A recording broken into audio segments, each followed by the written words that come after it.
लेकिन राय सर, राहुल गांधी ने यही तो बात कही थी कि भाई भारत लीड नहीं करना चाहता है, हर देश का अपना कुछ हो सकता है, चीन का मुझे नहीं पता है, भारत किसी को लीड नहीं करना चाहता है। क्या दिक्कत थी इसमें? देखिए, राहुल गांधी क्या कह रहे हैं इसकी विवेचना होती रही है, हो रही है, लेकिन मैं यह कह रहा हूं कि इस समय हमारे यशस्वी प्रधानमंत्री के पास दुनिया में भीख का सबसे बड़ा कटोरा इनके हाथ में है।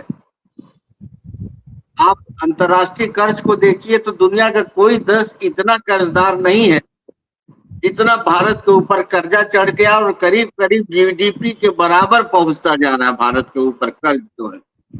और जब कोई सरकार, कोई व्यवस्था अपने आंतरिक सवालों को, संकटों को सुलझाने में असफल होती है, तो उसका एक ही रास्ता है कि वो इंटरनल पॉलिटिक्स को एक्सटर्नल पॉलिटिक्स की तरफ मोड़ने की कोशिश करती है, और ये युद्धोन्माद पैदा करने का खूब प्रयास किया जा रहा है। इसके पीछे सरकार के आंतरिक नीतियों की घोर असफलता है। हम बहुत भाग्यशाली हैं कि हम भारत में पैदा हुए, और मेरे जैसे 140 करोड़ लोग, और सबसे बड़े भाग्यशाली हैं कि इसमें इस भारत भूमि पर डॉक्टर बी.आर. अम्बेडकर साहब पैदा हुए, जिन्होंने एक संविधान बना के निर्धारित कर दिया था सेग्रीगेशन ऑफ पावर। उन्होंने संविधान में कह दिया था कि जुडिशरी, एग्जीक्यूटिव और ये जो पार्लियामेंट है, जो लेजिस्लेचर है, जो ये एक दूसरे का रास्ता नहीं क्रॉस करेंगे। सबका सीमा और सबका क्षेत्राधिकार निश्चित कर दिया, और भारत में एक न्यूट्रल आर्मी की स्थापना की थी, जो देश की बाहरी दुश्मन से भारत की सुरक्षा का काम करती है, और जिसका राजनीति में किसी भी तरह का कोई हस्तक्षेप नहीं होता। जनरल मानेकशॉ और इंदिरा गांधी के बीच के द्वंद्व और रिश्तों के बारे में सब कोई जानता है कि कैसे जनरल मानेकशॉ ने पर गांधी जी, इंदिरा जी शक करने लगी थी, लेकिन उन्होंने कहा कि मैं सोल्जर हूं, मेरा काम केवल इस देश के बाउंड्री को डिफेंड करना है, पार्लियामेंट में क्या करना है ये आप तय करेंगे। आप देख लीजिए कि भारत के साथ जितने देश आजाद हुए या भारत के बाद में आजाद हुए, जो भारत के पड़ोसी हैं, बल्कि जिसको अखंड भारत ये लोग कहते हैं, उसका हिस्सा भी रहा है, आज कहीं भी लोकतंत्र बचा नहीं, सिर्फ इसलिए कि आर्मी को वहां पर गैर राजनीतिक और न्यूट्रल फोर्स की तरह नहीं रखा गया। पाकिस्तान, जिन्ना जैसा पॉलिटिकल आदमी, लियाकत अली जैसा पॉलिटिकल आदमी के जरिए इस देश का बंटवारा हुआ था, लेकिन पाकिस्तान ने जमहूरियत को रखने में असफलता रही, और लगातार जनरल वहां बताते हैं कि मुल्ला और मिलिट्री वहां के शासन को निर्धारित करते हैं। और पाकिस्तान का सबसे बड़ा पॉपुलर नेता, जो सबसे अधिक वोट पाया, और वहां वोट चोर वहां भी ना हुए, वोट चोर लोग, तो आज इमरान खान राष्ट्रपति होते वहां के, या प्रधानमंत्री होते, आज इमरान खान जेल में। वहां भुट्टो को फांसी हुई। बगल का देश बांग्लादेश, जिसके मुक्ति संग्राम में भारतीय सेना ने निर्णायक भूमिका की, और इंदिरा गांधी ने कूटनीतिक और राजनीतिक रूप से उसको समर्थन दिया, और उस बंग और उसका जो नायक था, उसका निर्माता था मुजीब रहमान साहब, खुद उनको 20 साल भी शासन नहीं कर पाया, उनको गोलियों से छन्नी कर दिया, और जनरल जियाउर रहमान से लेकर एक लाइन लग गई फौजी अफसरों की, जो बांग्लादेश के छाती का खून पीने लगे। नेपाल में राजशाही को खत्म करने में एक तरफ नेपाली कांग्रेस, कोइराला की पार्टी, दूसरी तरफ वामपंथियों का जो पूरा प्रचंड और तमाम पार्टियों का दशकों तक संघर्ष के बाद जो है नेपाल उससे मुक्त हुआ। आप लंका में देख लीजिए, आप म्यांमार में देख लीजिए, सारे देश किसी न किसी तरह से सैनिक बूटों के नीचे कुचले जा रहे हैं।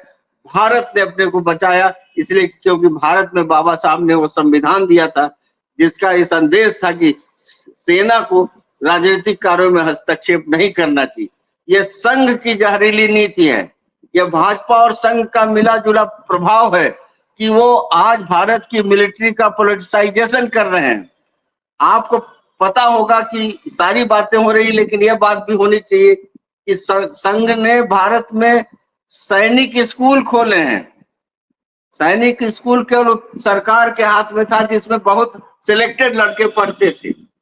आपको पता होना चाहिए कि संघ प्रमुख ने आर्मी के बड़े अफसरों को संबोधित करने का काम किया और सरकार की समझ से यह काम हुआ। संघ प्रमुख ने आईएएस प्रोफेशनल्स को संबोधित किया, संघ प्रमुख ने सीनियर आईएएस की टीम को संबोधित किया। और तो संघ प्रमुख का जो एक राष्ट्र का दर्शन है, उस राष्ट्र के दर्शन में ध्रुवीकरण की राजनीति है, नफरत की राजनीति है, हिंदू बनाम मुसलमान, हिंदू बनाम क्रिश्चियन की राजनीति है। तो भारत की सेना को जिस तरह से उकसाया गया, हम लोग कितना खुश थे जब जनरल सोफिया कुरैशी और 2 लोग और मिलकर भारत की सेना की तरफ से ब्रीफ कर रहे थे।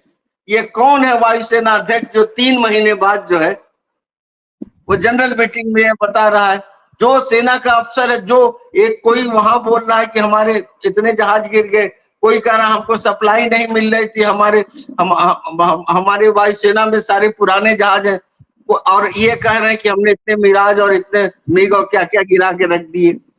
आर्मी अफसर जब नेताओं की तरह बयान देना शुरू करेगा और सभाओं और मीटिंगों और सम्मेलनों में सेना की तरफ से इतनी बड़ी राज पर पर्दा उठाएगा तो उस देश के लिए एक बहुत खतरनाक संकेत है। इंडियन एक्सप्रेस ने कुछ साल पहले जनरल वीके सिंह के उस प्रयास पे बहुत लंबा लेख लिखा था, जब वो पूरी ब्रिगेड लेकर दिल्ली की तरफ बढ़ रहे थे। आज तक उस पर पर्दा डाल के रखा गया। आर्मी के बड़े अफसरों को रिटायरमेंट के बाद जनरल से लेकर लेफ्टिनेंट जनरल तक उनको चुनाव लड़ा के संसद में रखा जा रहा है और बेहद असफल वो साबित हो रहे हैं, लेकिन फिर भी उनकी छवि बनाई जा रही। आर्मी के अफसरों से उन्माद फैलाया जा रहा। जनरल जीडी बख्शी से लेकर एक से एक तमाशाई जो है उनके स्पेशल मूछें रखवाई जा रही और वो राजनीतिक और वैचारिक सवालों पर जहर उगलने का काम कर रहे हैं। ऐसा कभी नहीं हुआ कि आर्मी का अफसर जो है एक गैर जिम्मेदार बयान दे और उसको रक्षा मंत्री का समर्थन, उसको गृह मंत्री का समर्थन, उसको और सिर्फ कारण यह है कि उन्माद होगा। आपने देखा 22 अप्रैल को जब पहलगाम में अटैक हुआ तो पूरा देश और पूरा विपक्ष ने कहा कि हम मोदी जी के साथ हैं। मोदी जी आप निर्णय लीजिए, जो भी निर्णय लेंगे हम आपके साथ हैं। सारा विपक्ष निकल पड़ा रामदाना बांटने में। 20 देशों में इनके लोग घूम घूम के बता रहे थे कि देश को बचाना है। इसमें शशि थरूर से लेकर टीएमसी के नेता अभिषेक बनर्जी सभी थे। ये ऐसा माहौल बनाना चाह रहे बिहार के पहले कि सबको कहे कि संकट के घड़ी में हम मोदी जी आपके साथ हैं। बिहार इनके हाथ से निकला जा रहा है साहब। बिहार में तेजस्वी के फतेह का कारवां बेरोक टोक पटना की तरफ बढ़ रहा है। बिहार में एक आंधी उठी हुई है। बिहार में सारी पार्टियां, चाहे वो पांडे जी का पार्टी या प्रशांत पार्टी को, चाहे इस बार तो एआईएमएम के भी एक बहुत गहरे संकट से गुजर रही है। राष्ट्रीय गठबंधन का जो कारवां है वो किसी के रोके नहीं रुक रहा है और एनडीए में तमाम तरह का तोड़फोड़ शुरू हो गया।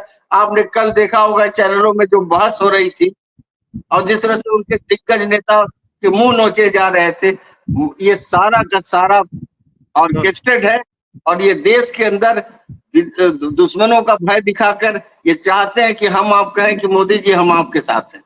संकट की इस घड़ी में राष्ट्र आपके साथ है। 2019 का जो आम चुनाव हुआ, वो आम चुनाव चूंकि एक ऐसे भावनात्मक मुद्दे पर लड़ा गया, उसकी सफलता ने जो है कहीं ना कहीं एक ऐसा रास्ता दिखा दिया है कि अब ये लग रहा है कि आप सेना का जो भावनात्मक जुड़ाव है देश के लोगों के साथ, उसका राजनीतिकरण कीजिए और उसका पूरा लाभ उठाइए। ये साफ तौर पे दिख रहा है। पूरा विपक्ष, पूरा देश के सारे लोग जो है मोदी जी के साथ थे। बस केवल खुद मोदी जी देश के साथ नहीं रह पाए, सीज फायर कर लिए जाकर के, सीधी सी बात है। और उसके बाद ट्रंप लगातार, जिसका जिक्र प्रेम सर कर रहे थे, खैर